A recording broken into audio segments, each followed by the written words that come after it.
Another project that Dad's been working on is his 59 Imperial two-doors. You see he's put a bunch of sound deadening material in here, and he's not real fond of the previous brake setup. So Dad, why don't you tell us what you're doing here? Well, what I did, this piece here was flat and it was only this wide.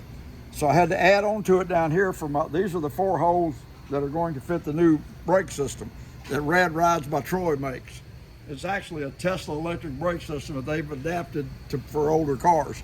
Oh my God, my dad's gonna have a Tesla on his Imperial. So I welded this piece on the bottom, drilled my holes there. I had to weld these pieces here and then make this piece, bend this piece around it so it has some support. And then this is the piece on the dash. I had to put this piece in for my 4 holes here and I had to weld this piece on the bottom. It ended right here. That's where the original brake bolts were, like these. I had to just take them out. And see, this thing was rounded on the end, so I welded it all in, squared it all up, and that's where I pressed the bolts out like this. I couldn't press the top ones out, so I had to cut them off. All right, so this is a new system that Rad Rides by Troy, who's a very famous high-dollar car builder. They've come up with this thing. I've talked to 2 different people that had them on vehicles, and they absolutely loved it.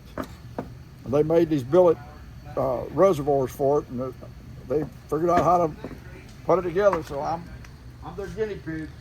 All right, this is where it will be going, right there. So yeah, we've had it in there, and it actually clears everything. That's the old booster there, that accordion contraption that they should have took that guy out in the parking lot and shot him at lunchtime when he invented that thing.